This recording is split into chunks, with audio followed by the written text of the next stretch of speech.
Hello, మన Meenakshi test tube baby centre start అయ్యి 5 years complete అవుతుంది ఈ జూన్ 24కి. సో ఈ 24 జూన్ నుండి ఈ జూన్లో ఐవీఎఫ్ చేయించుకునే వాళ్ళకి స్పెషల్ డిస్కౌంట్ ఇవ్వాలని అనుకుంటున్నాను నేను. ప్లస్ మీకు ఐవీఎఫ్ చేయించుకోవడానికి వచ్చినప్పుడు స్కానింగ్, మీ హస్బెండ్ సెమెన్ అనాలిసిస్ 2 ఫ్రీగా చేస్తారు మన సెంటర్లో. ఇది యూటిలైజ్ చేసుకొని హ్యాపీ బేబీతో తీసుకొని వెళ్ళాలని మనస్ఫూర్తిగా కోరుకుంటున్నాను. Hello, I'm doctor Aruna Moparthi, running Meenakshi test tube baby centre, bus stand దగ్గర, గుంటూరులో. Meenakshi test tube baby centre is a place where we speak and treat anything and everything about women's health.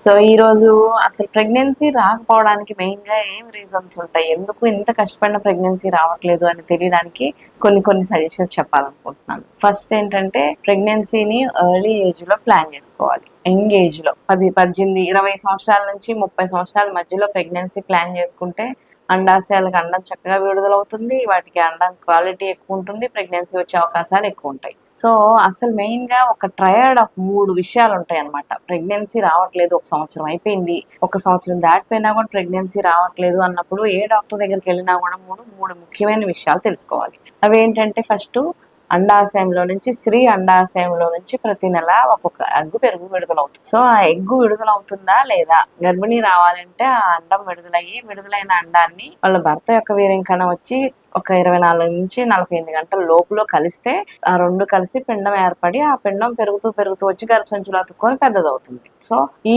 Triad of 3 ఏంటంటే, అండం విడుదల అవుతుందా అవ్వట్లేదా. అది ఎలా తెలుస్తుంది మనకంటే, హాస్పిటల్కి వెళ్ళినప్పుడు నెలసరి వచ్చిన సెకండ్ డే హాస్పిటల్కి వెళ్ళి ఇలా ట్రీట్మెంట్ చేయించుకొని, కొన్ని ఇన్వెస్టిగేషన్స్ చేయించుకొని, స్కానింగ్ ఇంపార్టెంట్. ట్రాన్స్విజనల్ స్కానింగ్ చేస్తే ఆ స్కానింగ్ లో మీకు నెలసరి వచ్చిన 12వ రోజు నుంచి 18వ రోజు మధ్యలో ఒకసారి స్కానింగ్ చేస్తే ఆ టైంలో మీకు అండము కనీసం ఒక 18 నుంచి 20 మిల్లీమీటర్ల సైజు పెరగాలి. ఆ పెరిగిన అండానికి చుట్టూరా రక్తం సరఫరా అనేది కనీసం ఒక 50% అన్న రక్తం సరఫరా అందేలాగా ఉండాలన్నమాట. ఆ అండం విడుదలయ్యి ఆ మంచి వాస్కులారిటీ ఉన్న ఎగ్ బయటికి రిలీజ్ అయింది అంటే, ఇంకా రెండో ఇంపార్టెంట్ థింగ్ ఏంటంటే ట్యూబ్. ఆ ట్యూబ్లోనే భార్య భర్తలు 2 కణాలు, వీర్యం కణము అండ్ అండము 2 కలుస్తాయి అనమాట.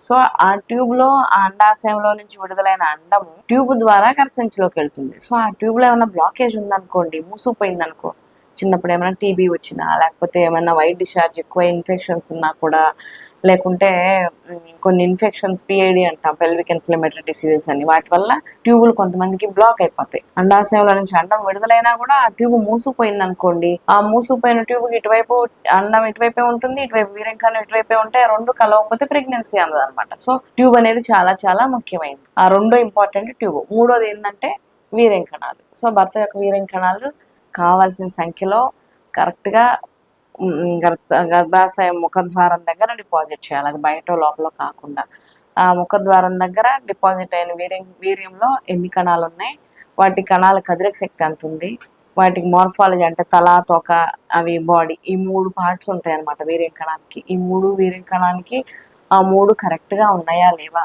అనేది ఇంపార్టెంట్. సో అవన్నీ కరెక్ట్గా ఉంటే అక్కడ గర్భసంచి ముఖద్వారం దగ్గర డిపాజిట్ అయిన వీర్యంలో నుంచి వీర్యం కణాలు స్పీడ్గా కదులుతూ వెళ్ళిపోయేసి ట్యూబ్లో అండాశయం పక్కన గర్భసంచి అతుక్కోనన్న బిడ్డ పేగు అంటారు తెలుగులో. ఆ బిడ్డ పేగులో ఈ వీర్యం కణాలు వెళ్ళి ఆల్రెడీ స్త్రీ యొక్క అండాశయంలో నుంచి వచ్చిన అండము ఆ ట్యూబ్ లో ఉంటే అవి 2 కలిసి ఫర్టిలైజ్ అయితే ప్రెగ్నెన్సీ వస్తుంది. సో ఈ 3 ఇంపార్టెంట్ థింగ్స్ ఏ హాస్పిటల్కి వెళ్ళినా, ఏ ఊర్లో అయినా ఈ 3 చక్కగా ఉన్నాయా లేవా, కరెక్ట్ గా ఉండాల్సినట్టు ఉన్నాయా లేవో చూసుకుంటే, ఆ 3లో ఏమి లోపం లేదంటే ఒక నెల కాకపోతే 6 నెలలకైనా సంవత్సరానికైనా ప్రెగ్నెన్సీ రావడానికి ఈజీగా అవకాశం ఉంటుంది అనమాట. సో ఇవి కాకుండా ఇంకా ఇంపార్టెంట్ ఏముంటాయంటే, ఈ 3 ఇంపార్టెంట్ కాకుండా వెయిట్. స్త్రీలు వెయిట్ చాలా ఒబీస్ గా ఉన్నా, లావుగా ఉన్నా, మరీ సన్నగా ఉన్నా కూడా హార్మోన్స్ అంతా డిస్టర్బ్ అవుతాయి. సో ప్రెగ్నెన్సీ రావడానికి హార్మోన్ డిస్టర్బెన్సెస్ వల్ల ప్రెగ్నెన్సీ అండాశయం పిండం తయారవ్వదు. సో బాడీ మాస్ ఇండెక్స్ అంటాం. లేడీస్ బరువు హైట్ ని బట్టి బాడీ మాస్ ఇండెక్స్ క్యాలిక్యులేషన్ చేస్తాం. అది నేను ప్రీవియస్ వీడియోలో చెప్పాను ఎలా క్యాలిక్యులేషన్ చేసుకోవాలనేది. సో ఈ బాడీ మాస్ ఇండెక్స్ అనేది ఒక 18, 19 నుండి 24, 25 మధ్యలో మెయింటైన్ చేసుకుంటే, అటు 18 కన్నా లో ఉన్నా, 25 కన్నా ఎక్కువ ఉన్నా, ఎక్కువ బరువు, హార్మోన్స్ అంతా డిస్టర్బ్ అవుతాయి. సో ఈ మధ్యలో ఉండేటట్టు వెయిట్ ని ఎక్సర్సైజ్ చేసుకొని, డైట్ చేసుకొని కరెక్ట్ చేసుకోవాలి.